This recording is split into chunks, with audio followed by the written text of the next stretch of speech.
வணக்கம் மக்களே, மற்றும் ஒரு உதவும் தலைமை நிகழ்ச்சியூடாக உங்கள் அனைவரையும் முக்கிய மாலை பொழுதில் சந்திக்கின்றேன். பல வருட காலமாக என்னுடைய உதவும் தலைமை நிகழ்ச்சியூடாக நாங்கள் பல்வேறுபட்ட மக்களுக்கு பல்வேறுபட்ட உதவிகளை வழங்கி வருகின்றோம்.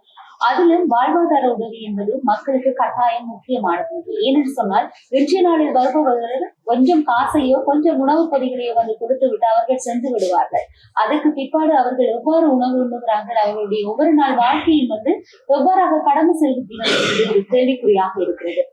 ஆனால் இந்த விடயத்தை நாங்கள் எடுத்தோமாக இருந்தால் நான் வாழ்நாள் போதும் அப்படின்னு சொல்லி நினைக்கின்ற இந்த உலகத்தில் மற்றவர்களையும் வாழ வைப்போம் என்ற ஒரு எண்ணத்தோடு பயணிக்கிறது இவருடைய வாழ்க்கை என்று தான் சொல்லலாம். எல்லாருமே வசதியாக இருக்கிற காலகட்டத்தில் தான் மற்றொரு மனிதனுக்கு உதவி செய்ய வேண்டும் சொல்லி யோசிப்பாங்க.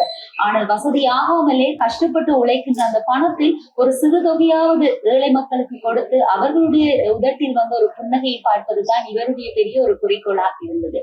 அந்த காலத்தில் இருந்த குறிக்கோள் இன்று வரைக்கும் அவரை விடாமல் பல பயணங்களின் மூலம் கொண்டு சென்றிருக்கிறது என்றுதான் சொல்லலாம். யாரிடம் எவ்வளவு பணம் இருக்கிறதோ அதை கொண்டுதான் ஒரு மனிதனை எந்த இடத்தில் வைக்க வேண்டும் என்பதை கூட அவர் நிர்ணயிக்கின்றார். ஆனால் தன்னுடைய பணத்தில், தன்னுடைய நண்பர்கள் பணத்தில் புலம்பெயர் தேசத்தில் வாழ்ந்து கொண்டு அந்த புலம்பெயர் தேசங்களில் இருக்கக்கூடிய மக்களிடத்திலும் பல உதவிகளை பெற்று அதை எங்களுடைய இலங்கை நாட்டில் மட்டுமல்லாமல் உலகத்தில் இருக்கக்கூடிய, அதாவது உலகத்தில் பறந்து வாழ்ந்து கொண்டிருக்கக்கூடிய ஏழை மக்களுக்கு இறுதிய சத்திர சிகிச்சையை இவர் இலவசமாக செய்து கொண்டிருக்கிறார்கள். முதற்கண் நீங்க இந்த இது பகுதிக்கு போறதுக்கு முன்னம் நான் ஒரு பாலம் இதுக்காக அந்த தங்களோட பணத்தை கொடுத்த இந்த இவ்வளவு உதவிகள், இவ்வளவு உயிர்களை காத்த நான் ஒரு பாலமண்ட மாதிரி நான் நிகழ்ச்சிகளை வச்சு அதை மக்கள் தானம் வழங்கி அதன் மூலமா தான் இவ்வளவு பேரையும் நான் காப்பாற்றக்கூடியதா இருந்தது. சிலவுகள் முழுக்க என்னுடையதா இருந்தாலும், அதாவது நிகழ்ச்சி இந்த பாடல் நிகழ்ச்சிகள் நடத்துகிற செலவுகள், எம்ஜிஆர் 108, 107 பல நிகழ்ச்சிகள், மற்ற இங்க போற செலவுகள், இங்க இருக்கிற என்னுடைய ஸ்டாஃப் செலவுகள், இதெல்லாம் நானும் என்னுடைய துணைவியாரும். ஆனால் அந்த தானம் வழங்கும் அத்தனை மக்களுக்கும் இந்த இவ்வளவு நீங்க சொன்ன இந்த கிரெடிட்டும் அவர்களை தான் போய் சேரும், அந்த புண்ணியமும் அவர்களுக்கு போய் சேரும். நீங்க ஒரு பாலம் என்ற ஒரு விஷயம் சொன்னீங்க. பாலம் இருந்தால்தான் அதில் நாங்கள் பயணம் செய்யலாம் என்றதான் முதலில் நாங்கள் புரிந்து கொள்ள வேண்டும் இல்லையா? அது இறைவன் செயல். உண்மையா அந்த மாதிரி எனக்கு ஒரு நற்சிந்தனையும் கொடுத்து, நீங்க எப்படி என்று கேட்டீங்க, நான் கொஞ்சம் பிளாஷ்பேக். என்னுடைய அம்மா ரொம்ப இந்த 2 பேர் இதுக்கு பெரும் 3 பேர். ஒன்று என்னுடைய அம்மா எப்பொழுதுமே யார் பெத்த பிள்ளையோண்டுதான் என்னை பார்த்து பிறரை கஷ்டப்பட்டு தவிக்கிற பார்க்கும்போது என்னை குமரான்னு தான் கூப்பிடுவார். குமரா, ஐயோ யார் பெத்த பிள்ளையோன்னு சொல்லும் போது அந்த சிறு வயதிலிருந்தே அந்த கம்பேஷன், அது பிறருக்காக இது பண்றது. அப்ப கோவிலுக்கு போனாலும் அந்த தானம் கொடுக்கும் பொழுது என் கையால தான் கொண்டு போய் கொடுக்க சொல்லுவா. அடுத்ததா என்னுடைய மனைவி ரொம்ப கருணை மிக்கவர், நிரஞ்சனா. அவர் இல்லை இன்றைக்கு இங்க எங்களோட, அவர் கனடால இருக்கிறார். நான் எடுக்கும் எல்லா முயற்சிக்கும் பக்கத்துணையா இருந்து ஊக்குவித்து அவர் அந்த எனக்கு சரியான சப்போர்ட் கொடுக்க இல்லைன்னா இதெல்லாம் செய்ய முடியாது. அது 3வது கடைசி என்றாலும் அவர் தான் பெரிய ஒரு இறைவன். எங்களை எல்லாரையும் இந்த கோடுகளை இணைப்பதில் அவர் வல்லவர். இப்ப எனக்கு என்னதான் டேலண்ட் இருந்தாலும் இவ்வளவு நான் கடந்து வந்த பாதை ரொம்ப கஷ்டமான பாதை. அந்த பாதையை அவர் இலகுவாக்கி எனக்காக அழகாக கூடுகளை இணைத்தவர். எனக்கு சரியான சர்ஜன்ஸ் மூலமா கான்டாக்டா இருக்கலாம். என்னுடைய ஒய்ஃப் இப்படி எனக்கு பட்ட ஒரு துணைவியார் அமைவதற்கான காரணம், என்னுடைய தாயார் வயிற்றில் நான் கருவுற்றது காரணம் எல்லாம் இறைவன் தான். அப்ப இன்றைக்கு நான் எத்தனையோ பேர்ட்ட இந்த லைஃப்ல மாறுதல் கொண்டு வர்றது காரணம் என்னுடைய தனிப்பட்ட திறமை இல்லை. இது எனக்கு அந்த உத்வேகத்தை கொடுக்கும் இறைவன். அந்த நான் எந்த ஒரு இடத்துக்கு போனாலும், ஒரு ஹாஸ்பிட்டலுக்கு போனாலும், சர்ஜன்ஸை மீட் பண்ணாலும், அவங்க எனக்கு அநேகமான ஆட்கள் நோன்னு சொல்றது இல்லை. சரி நீங்க வாங்க உங்களுக்கு ஹெல்ப் பண்றோம். இது இவ்வளவுக்கு காரணம் இறைவன். சொல்றாதான் கட்டாயம். குறிப்பா நாங்க பார்த்தோமாக இருந்தால், ஒரு உணவு கொஞ்சம் பணத்தை ஒருவருக்கு கொடுத்து விட்டு சென்றோமாக இருந்தால் அவருடைய ஒரு வருட வாழ்க்கைக்கு பிற்பாடு அவருக்கு யார் உதவி செய்வார் என்பது கேள்விக்குறியாக இருக்கும். ஆனால் நீங்கள் அவ்வாறு இல்லாமல் ஒருவன் உயிர் வாழ்வதற்கே உதவி செய்கிறீர்கள் என்பதுதான் பெரிய ஒரு விடயமாக இருக்கிறது. நானே இந்த இடத்தில் வந்ததற்கு பிற்பாடு கொஞ்சம் வியக்கத்தக்கதாக இருந்தது. ஒரு தொலைபேசியில் உரையாடுகின்ற வேளையில் அவர்களுடைய உண்மை தன்மையோ எவ்வாறு அந்த விடயத்தை செய்கிறார்கள் என்பதை நாங்கள் ஒரு 100% தான் நான் புரிந்து புரிந்து கொண்டேன். ஆனா இந்த இடத்தில் வந்ததுக்கு பிற்பாடு அந்த சத்திர சிகிச்சைகள் செய்யப்பட்ட அந்த பிள்ளைகளுடைய அந்த உதட்டில் இருக்கக்கூடிய அந்த புன்னகையில் தான் அவர்கள் இவ்வளவு காலமும் வந்து பட்ட கஷ்டத்தை வந்து எங்களால் பார்க்கக்கூடிய மாதிரி இருந்தது. சரி, இவ்வாறு நீங்கள் 150வது இதய சத்திர சிகிச்சையை வந்து செய்ய போகிறீர்கள், அதுவும் எங்களுடைய இலங்கை நாட்டில். நீங்கள் பிறந்தது இலங்கையா? ஆமா. இலங்கையில் பிறந்து புலம்பெயர் தேசத்தில் உங்களுடைய அடுத்த கட்ட வாழ்க்கையை வந்து பயணிக்க சென்று இப்போது மற்றவர்களுடைய வாழ்க்கையோடும் சேர்ந்து பயணிக்கக்கூடிய ஒருவராக இருக்கிறீர்கள். சரி, அடுத்த விஷயமா நான் வந்து பார்த்தோமாக இருந்தால், ஒருவருக்கு ஏனென்றா நாங்க எப்பவுமே எவ்வளவு கூட இந்த கை கொடுக்குறது அந்த கைக்கு தெரியக்கூடாதுன்னு சொல்லுவாங்க. ஒரு சத்திர சிகிச்சை வந்து செய்வதற்கு எவ்வளவு செலவாகும்? சராசரியாக ஒரு சத்திர சிகிச்சை இப்ப எதுவும் சின்ன பிள்ளையார் தான் எங்களோட டாப் ப்ரையாரிட்டி. இப்ப அவங்க பாத்தீங்கன்னா TOF என்ற ஒரு நோய், கடுமையான நோய். அது ஒரு 18 மாதத்துக்குள்ள, பிறந்த 18 மாதத்துக்குள்ள செய்யும். ஆனா அநேகமான பிள்ளைகளுக்கு இது வந்து இங்க வெயிட்டிங் லிஸ்ட் கூடபடியா 12, 14, 16 அவங்க அதுக்கு பிறகு அந்த இதயத்தை திறந்து செய்யக்கூடிய நிலையில அவங்க இல்லை. என்னன்னா அநேகமா மோசம் போயிடுவாங்க. இதைத்தான் நான் ஐடென்டிஃபை பண்ணி கார்டியாலஜிஸ்ட், இதே நோய் நிபுணர்கள் எனக்கு சொல்லுவாங்க. நான் முதலே 2016ஆம் ஆண்டு இங்க வந்து இதுக்காக 15ஆம் ஆண்டு எல்லா சத்திர சிகிச்சை நிபுணர்கள், கார்டியாலஜிஸ்ட், இதய நோய் நிபுணர்கள் எல்லாரோடையும் ஒரு தொடர்பை ஏற்படுத்தி இவர்களுக்கு என்னுடைய பேஷனை சொன்னேன். நான் அந்த மாதிரி நிகழ்ச்சிகள் செய்து முழு கணக்கும் நீங்க Facebookல பார்க்கலாம் என்னுடைய கணக்குகள். அப்படி என்றைக்கு அவங்களுக்கு ஒரு நம்பிக்கை வந்தது, சரி இவர் வந்து உண்மையா செய்வார் அண்டு அந்த ரீதியில தான் தொடங்கி நாங்கள் இதுவரையும் அந்த அந்த இளம் நோயாளிகளை அடையாளம் கண்டு அவர்களை எடுத்து மருத்துவமனைக்கு அனுப்பி, அதாவது லங்கா மருத்துவமனை வந்து கொழும்புல இருக்கு, இவங்களை இங்க அனுப்பி இங்க வந்து இந்த சத்திர சிகிச்சைகளை நாங்கள் செய்து இந்த உயிர்களை காப்பாற்றி கொண்டு வருகின்றோம்.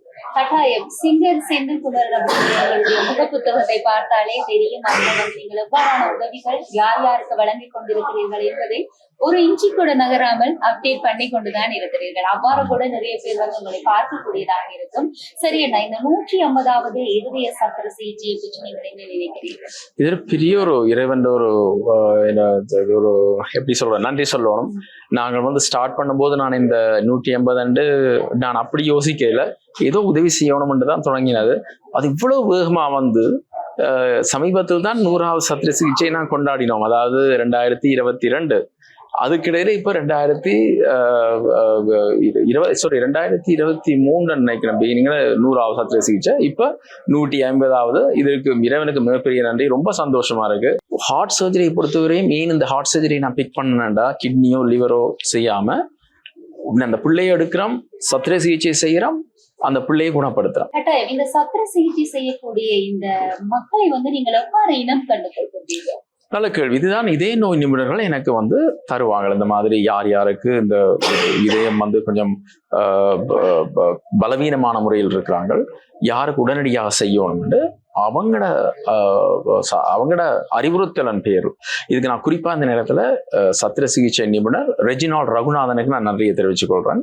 இவர் தான் எனக்கு 2015ஆம் ஆண்டு எனக்கு இத்தனை பிள்ளைகள் இதனால மரணமாறாங்க, எத்தனை பேர் கஷ்டப்படினோம், இந்த ஒரு சத்திர சிகிச்சை ஒரு சர்டன் டைமுக்குள்ள செய்யலன்னா அந்த அவங்களோட டைம் முடிஞ்சிடும்.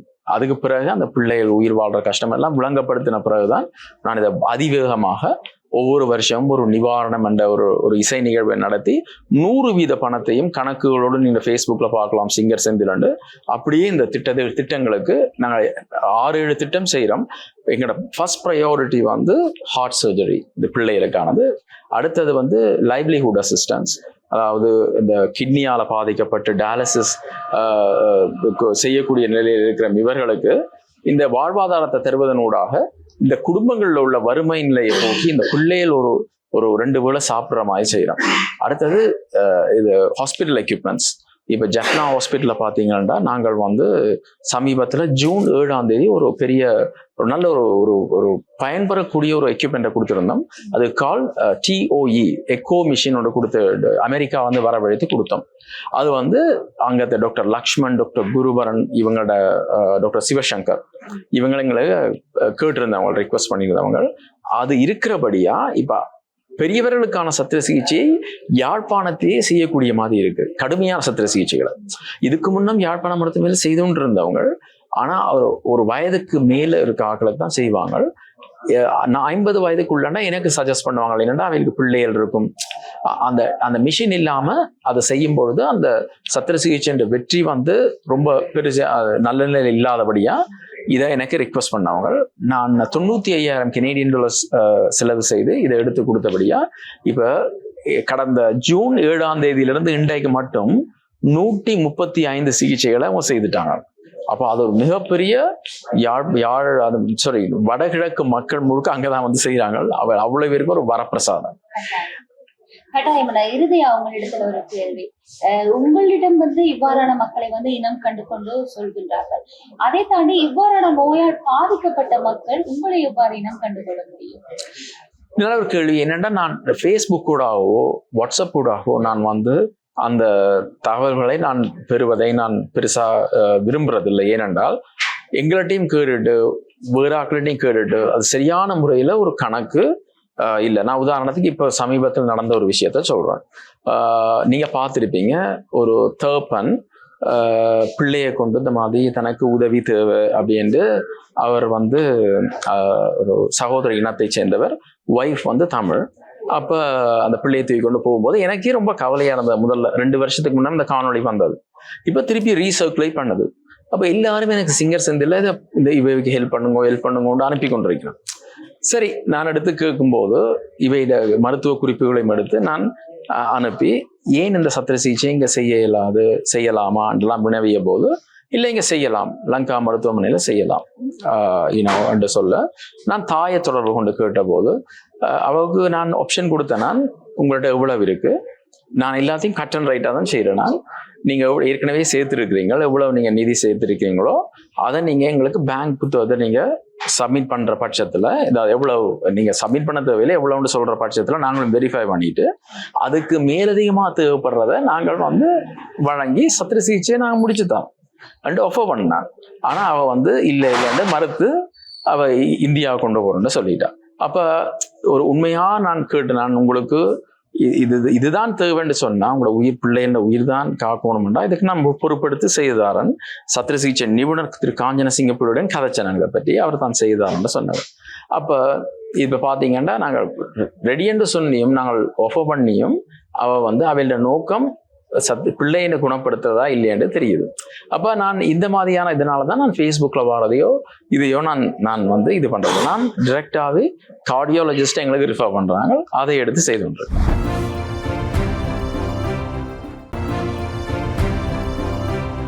மகிழ்ச்சியோடு சேர்ந்த ஒரு பயணமாக வந்து எங்களுடைய உதவும் கரங்கள் நிகழ்ச்சி கடந்து சென்று கொண்டிருக்கிறது. எப்போதும் வந்து நாங்கள் உதவி செய்ய வேண்டும் என்று சொல்லித்தான் அந்த இடத்துக்கு கடந்து போவோம்.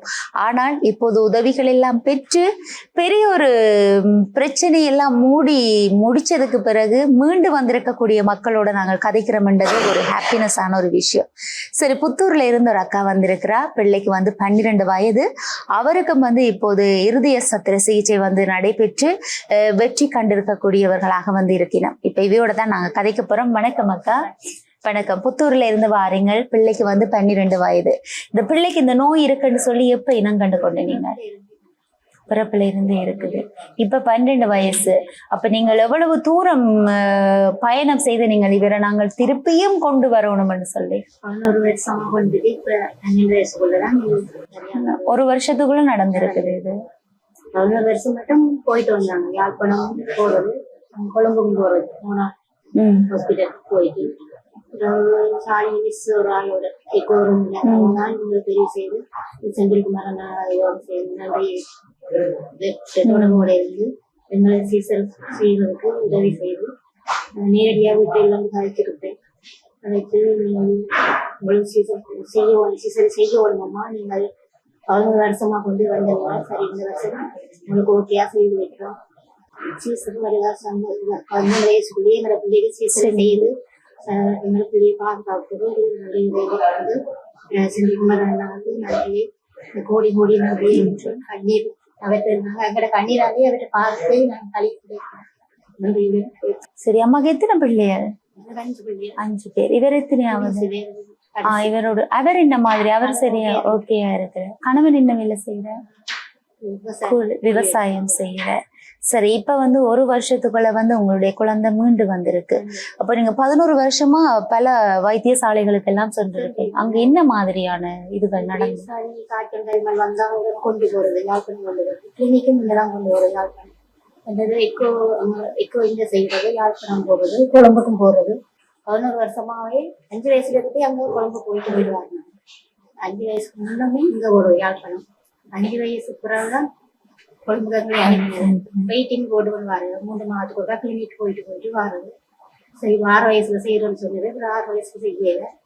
அப்புறம் 9 வயசுக்கு செய்யறதா அதுவும் செய்யல. அப்புறம் இப்ப 11 வயசுக்குள்ள கிளினிக் போயிட்டு வர சொல்லிச்சுன்னா சித்திரை மாசம் சீசரி செய்யறது. அதுக்கும் எடுக்க செல்விக்குமார் வேணா எங்களுக்கு முன்கூட்டி எங்களை எடுத்து அங்க சீசரி செய்ய முடியும். சரி, இப்ப வந்து ஒரு சந்தோஷமா இருக்கிறீங்க. உங்களுடைய குழந்தை மீண்டும் உங்களுடைய கரங்களில். சரி, நீங்கள் எவ்வளவு நன்றி சொன்னாலும் அந்த நன்றி போதாது. நீங்கள் அந்த நன்றியை செயலின் மூலம் காட்டுங்கள். குழந்தையை நல்ல முறையில் வளருங்கள். நல்லா கல்வி கேட்கணும். கல்வியில என்ன மாதிரி குழந்தை நல்லா படிப்பேன். இருதய சத்திர சிகிச்சை செய்த ஒரு குழந்தை இவர். இப்போது 1 மாத கால பகுதி தான் ஆகிறது இந்த சிகிச்சையை செய்து. இப்போது வந்து அந்த சிகிச்சையின் மூலம் பலன் கிடைத்து ஒரு வெற்றி கண்ட ஒரு பிள்ளையாக வந்து இந்த குழந்தை இந்த இடத்தில் இருக்கிறது. எங்களுக்கு பெரிய ஒரு பெருமையாகவும் சந்தோஷமாகவும் இருக்கிறது. சரி, இப்ப அவரோட 2 விஷயம் கேட்கலாம். வணக்கம். வணக்கம். தம்பிக்கு என்ன பேர்? சுவிதன். சுவிதன் படிச்சு என்ன ஆக போறீங்க? டாக்டர் ஆக போறீங்க? டாக்டர் ஆக போறீங்க? உங்களை போல இருக்கக்கூடிய இந்த பிள்ளைகளுக்கு வந்து நீங்க டாக்டர் ஆகி இலவச மருத்துவம் கொடுக்க போறீங்க. அப்படியே சரி, சந்தோஷம். நல்லா படிக்கணும், அம்மா அப்பாட சொல் கேட்டு வளரணும். சரி சரி, உங்களுக்கு வந்து இந்த உதவி செய்த செந்தில் அண்ணாக்கு என்ன சொல்ல போறீங்க? கோடி நன்றி, கோடி நன்றி. இந்த நன்றிகளே போதாதவருக்குன்னு தான் சொல்லலாமே. என்ன கடவுள் மாதிரி எங்களை ஒரு நன்றி செஞ்சுமா. நாங்கள் அவற்றை பாதத்துல விழுந்து அந்த நல்ல நடனங்களை செய்யறா. கோடி கோடி நன்றி. கட்டாயம். உணவில்லை, உடை இல்லை, எந்த ஒரு உதவிகளும் இல்லாமல் தன்னுடைய குழந்தையை மீட்டு கொடுத்தவருக்கு வந்து நன்றிகள் என்பது இறுதி வரைக்கும் கிடைக்காத ஒன்று. இவர்களுடைய செயல்களின் மூலம் இந்த நன்றிகள் அவருக்கு கடந்து செல்ல வேண்டும் என்று சொல்லி இன்னும் ஒரு தாயார் வந்து காத்து கொண்டிருக்கிறார் எங்களோட கதைக்கு. அவரோடும் கதைத்து எங்களுடைய நிகழ்ச்சியை வந்து நாங்கள் முடிக்க போகின்றோம். நன்றி அம்மா.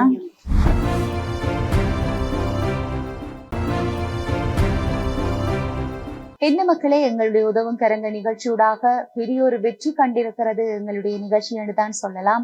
டான் டிவி வந்து பெருமையோடு வழங்கக்கூடிய எங்களுடைய உதவும் கரங்க நிகழ்ச்சி என்று கூட நாங்கள் சொல்லலாம். பல வருட காலமாக வந்து எங்களுடைய இந்த நிகழ்ச்சி கடந்து சென்று கொண்டிருக்கிறது. வாழ்வாதாரத்தால் வந்து பாதிக்கப்பட்ட ஏழை மக்களுக்கு வந்து எங்களுடைய உதவிகள் இன்று வரைக்கும் கடந்து சென்று கொண்டிருக்கிறது.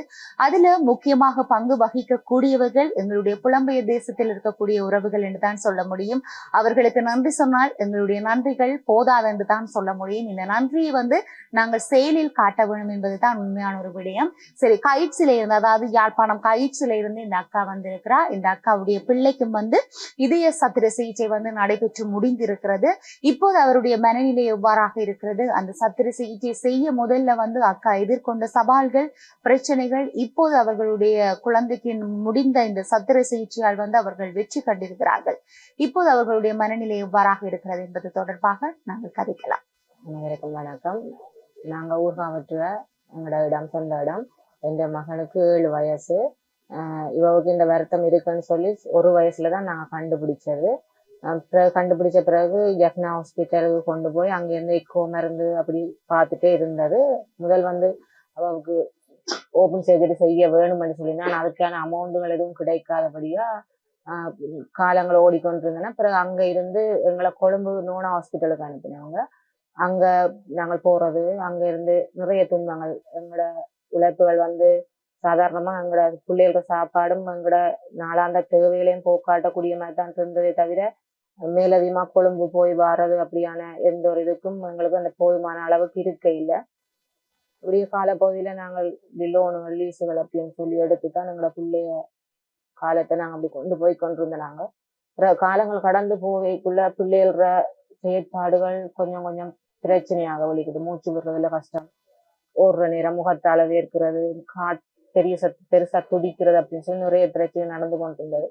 இதுக்கிடையில இந்த சர்ஜரி கட்டாயம் செய்ய வேணுமென்ற நிலைமை வரைக்குள்ள எங்களை செந்தில் அண்ணன் நிறுவனம் தான் முன் வந்து நாங்க எந்த ஒரு பிரச்சனையும் இல்லாம உங்களுக்கு செய்து தருவோம் அப்படின்னு சொல்லி போன மாசம் 2ஆம் தேதி எங்களை ஹாஸ்பிட்டலுக்கு எடுத்து ஆப்ரேஷன் எந்த ஒரு பிரச்சனையும் இல்லாம நல்லபடியா முடிச்சு இப்ப பிள்ளைக்கு எந்த ஒரு பிரச்சனையும் இல்லை, ஆரோக்கியமான பிள்ளை இருக்கு. கனடா செந்தில் நிறுவன அண்ணாவுக்கும் செந்தில் அண்ணாவோட ஃபேமிலிக்கும் அவங்களோட வைஃப் அவங்களோட பிள்ளைகளுக்கும் செந்தில் அண்ணாவோட சேர்ந்து கடமையாற்றி கொண்டிருக்கிற வாணன் அண்ணாவுக்கும் அவங்களோட நிறுவனம் அவருக்கு உதவி செய்கிற எல்லாருக்கும் நன்றி.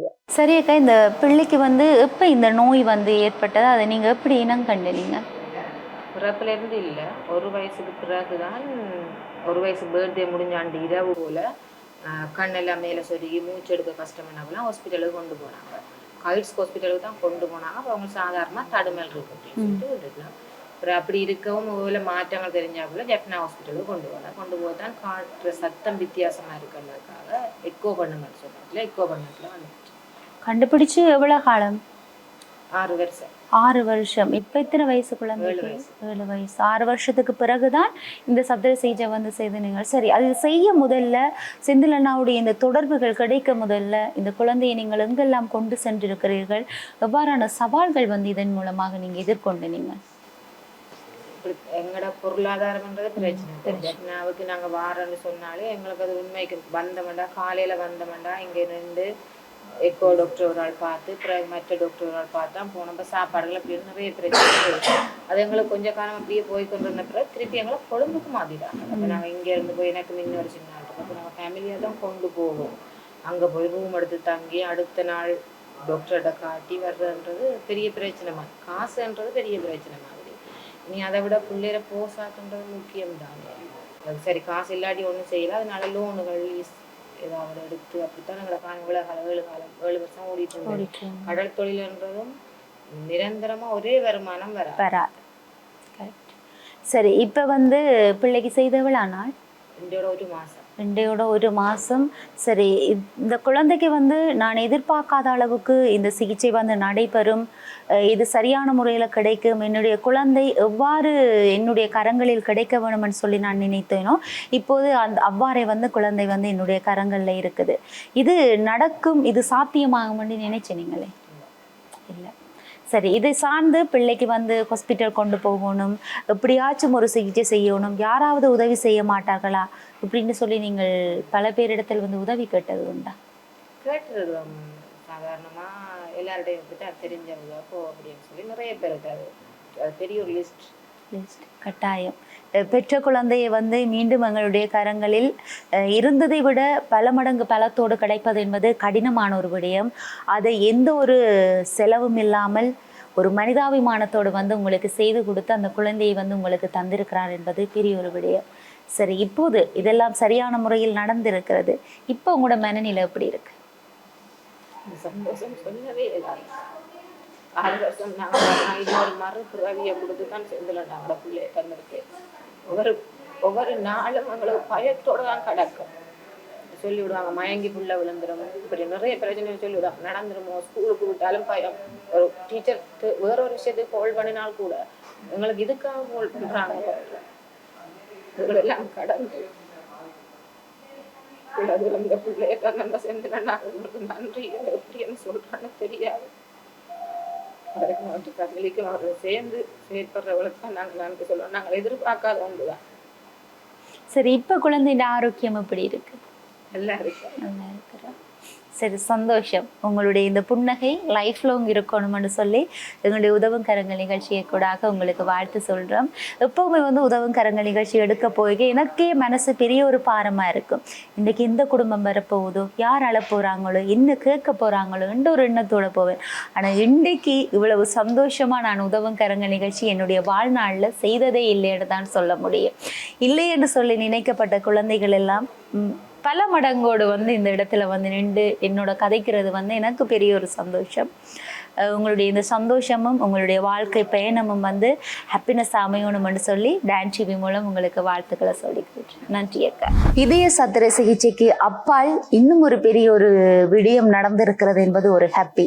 குறிப்பா இதய சத்திர சிகிச்சை மட்டுமல்லாமல் வாழ்வாதாரத்தில் பாதிக்கப்பட்ட அனைத்து மக்களுக்கும் தன்னால் முடிந்த உதவிகளை வந்து செந்தில்குமரன் ஐயா அவருடைய டீம் அவர்கள் வந்து இப்ப வரைக்கும் வழங்கி கொண்டிருக்கிறார்கள். இப்போ ஒரு அண்ணா வந்திருக்கிறார். அண்ணாக்கு என்ன பிரச்சனை, அவருக்கு இப்போது என்ன மனநிலை நிலையில் இருக்கிறார். அவருக்கு நடந்து முடிந்த இந்த விடயத்தை பற்றி நாங்கள் கொஞ்சம் கதைக்கலாம். வணக்கம் அண்ணா.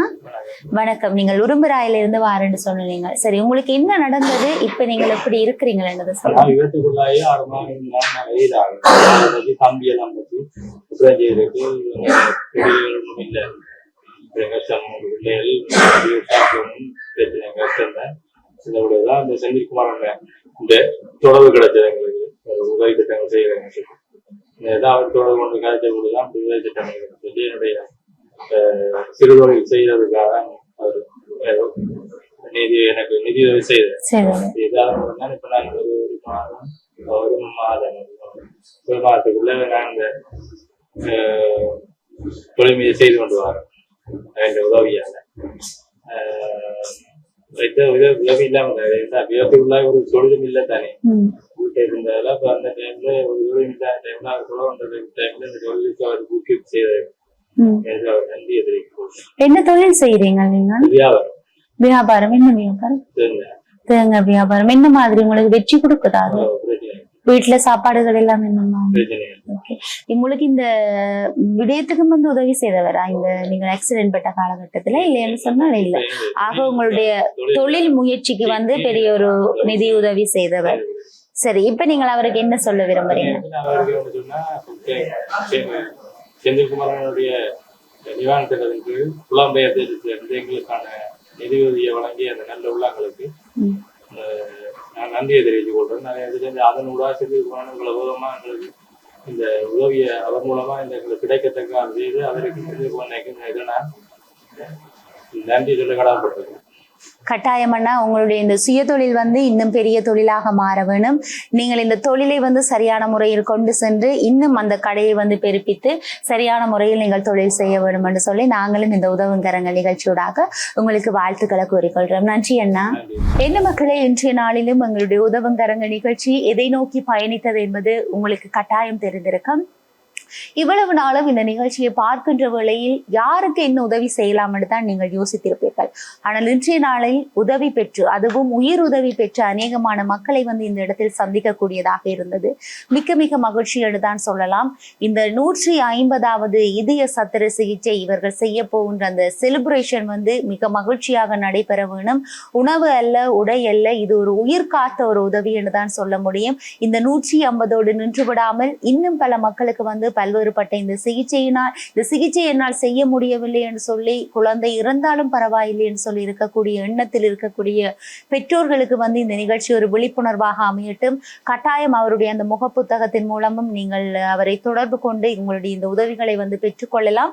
சிங்கர் செந்தில் என்பதுதான் இவருடைய முகப்புத்தகத்தின் பெயராக இருக்கிறது.